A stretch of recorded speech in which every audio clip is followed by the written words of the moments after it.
Tani atë kom është shumë vështirë ta thysh. Duhet vrasë disa milion për që ka Kosovë, se ato nuk janë me hesha me shiketa, janë me raketa.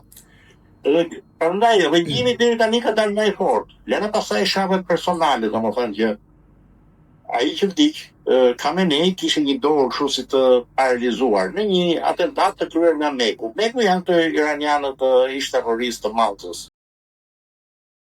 Dhe kupton se sa shumë i donte i ato, 80 sa vjeçë që me mosh njeriu edhe zbutet, bëhet më i thellë, bëhet më i kujdesshëm, i mendon gjonat më shumë. I bie vetë që konsiderohet i ri, megjithëse është 50 vjeç, por kur baba është 80 sa, 50 vjeç konsiderohet i ri, është shumë problem, pse i kam vra babën, i kam vra momën, i kam vra më duket i motor, një mes. Tani në fakt, po me gjithë të varrën familje, çfarë duhet bëj ai? Me gjithë të varrën familje, çfarë duhet bëj ai? Le të pyesim çifutët që dolën nga 45-a, që humën 3 çerrekun e familjes në kampet e në këto dhomat me gaz, karet e përqendrimit. Pra, është forcuar regjimi, është forcu urrejtja. Është heq sherrri midis gardës revolucionare se pak Pasdaranit dhe Ardeshit, ushtrisë së rregull dhe pjesës tjetër të popullsisë. Unë i njoh iranianët, që pakon 3 herë kanë qenë atje, zilin ato e kanë tipar nacional, shumë afër me katumarinë shqiptare. Domethënë, nëse këtu me pjell loma 2 viçe, katunari e ka inat katunar, po i polli loma 2 viçe ditë. Atje zilia është shumë e madhe. Dhe gardë revolucionare kishin zili sepse bënte shumë para. Kishte kap kyçe ekonomike, bënte edhe para kyç, duke shfrytzuar 3-4 nivelet e shërbimit të valutës së huaj, jo këto kontrabandën e artikujve që nuk lejoheshin nga sanksionet, ato arrishin e çashin sanksionet dhe meshin përqindjet për këtë, ja meshë shtetit iranian. Pra kishe një urrëti këto pojnë pare. Këto pasurohen ne vuj. Tani nuk kam dhe njeri t'i kërkoj hesap gardës revolucionare, se po, ne pëjmë pare, ne fujmë sanksionet, ne përfitojmë nga ligjet e valutës, ne kemi kyçe të çatëm ke industria e telekomunikacioneve, ke lejet e ndërtimit, ka një ndërmarrje gigante ndërtimi që krahasohet me ndërmarrjet shtetërore kineze të ndërtimit. Ne i bëjmë gjithë këto. Ora ma. Vjetra generale kolonel tonët, pa llogarit major, kapel, sultan Toger, u vrak. Pra, ne meritojmë lekun kyç sepse paguajmë faturën e gjakut. Dhe moralisht segmentet e popullit iranian që ishin kundra kanë shumë vështirë kërkojnë tashmë hesap. U vra generale kolonel. U vra, po themi, shefi inteligjencës. U vu i riu, 2-3 javë më vonë u vra dhe i riu. Po pas ka bo miliona ai, pas ka vil me pishin, dimërore dhe verore. Po tani është atje sipër, është imam e tiu.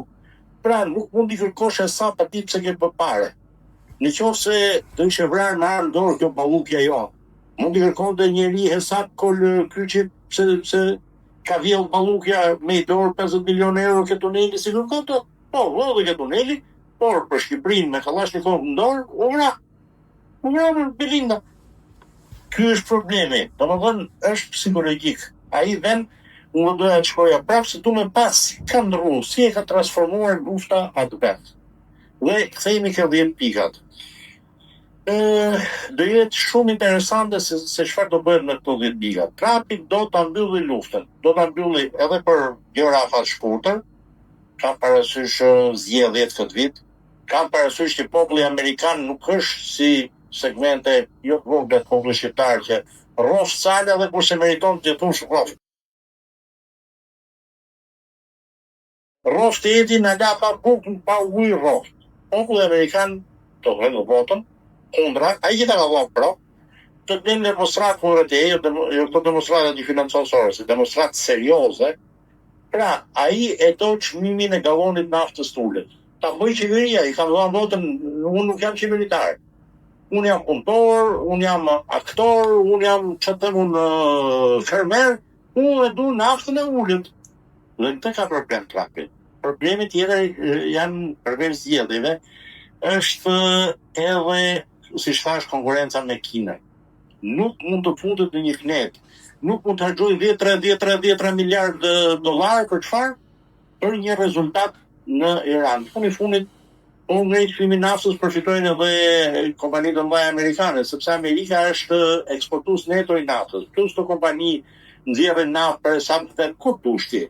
Në dash Nigeri, në dash në Angola, në dash kompani këtu në Evropën tonë, në dash në Malajzi, në dash në Holand, në Indonezi. Domethënë ato përfitojnë nga rritja e çmimit të naftës. Kështu që nuk është një qamet i madh nga çmimi për konsumatorin, por ama dhe fitim ka. Pra, ai nuk do në një luftë të madhe me Kinën të merret edhe me Iranin nga mbrapa.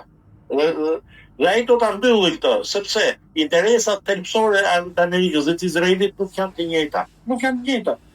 Amerika nuk mund të shërbejë si policia e Izraelit, që policia refugjia të çunin, se më rrafi mua. Dhe mos harrojmë që Amerika jep shumë para në Izrael, plus çfarë marrin që futut me ato marketet e vendat bankare e tjera. Kështu që Trumpi me patjetër nuk mund ta lejojë Netanyahu të bëjë numra. E ndo të mbyllur këtë luftë. Mos harrojmë që Amerika iku, më fal për shprehjen, po me brek nëpër këmbë nga Afganistani, ha? Na u kujtu evakuimin nga taraca e ambasadës amerikane në Saigon. Lenin autoblindat, lenin ato gjipat Hammer, ejnë në vrap. Shtinin marinsa se nuk mbanin do turpë në aeroport. Turpë i madh, domethënë në mënyrë se si ikën, se si ishte nevojë të ikën ashtu. Kjo ishte ideja. Por Trumpi nuk ka harruar këtë. Nuk mund të ketë një higje tjetër të Amerikës, se gjithë thonë nga vale, Amerika si e ka kjo. Nuk është ajo Amerika që duhet ta kesh mik, se po e pata mik të bëndjomën. Dhe nuk mund t'ja lejoj këtë Iranit. Kurse ato kërcënimet, pastaj ato ishin një çik problematike. Trumpi mendoi që do ja fusë Iranin dhe deri diku ja futi. Se nuk shkoi puna, domethënë deri atë po, përdore bomba atomike. Bombët, unë do të bëj goditje kimike, goditje me bomba të pisën, pra me radiacion në Izrael. Do ta kthesh kretir një pjesë Izraelit. Përfshirë arabët që janë në Izrael. Kështu që nuk shkoi puna deri aty. Por kërcënimi dakord, humbi ke këto liberalë, se po kërcënon në asgjësimin e një civilizimi, një qytetërimi tërë etj. Por, ai doli nga qoshja ku e futi veten. Unë nuk besoj që Netanyahu i vi mbilit dhe Trump i hudhët në sulm. Është një pazar shumë i madh atje, nuk lejohen këto gjëra. Domethënë, tani një fuqi ato që është shumë më agresive, shumë e fortë për masat që ka Izraeli. Po ka e kufi. Interesat e të vendeve superficie të botës nuk janë të barabarta me të Izraelit. Pik. Lobi e bre, ai paku atje bën çutira. Po të çutirat kanë kufi. Është një shprehje latine, est modus rebus. Gjella me kryp, krypa me garar. Ky do jetë testi. Kurse u vrani 100 vet, 200, 300 në Liban nuk është ai qamet i madh. Këto statistika të vogla. Problemi është, a do arrijë Izraeli ti imponoj Amerikës agjendën e vet, mos konkurroti me Kinën se du unë. Jo, po do i shesull ca teknologji për drona Kinës.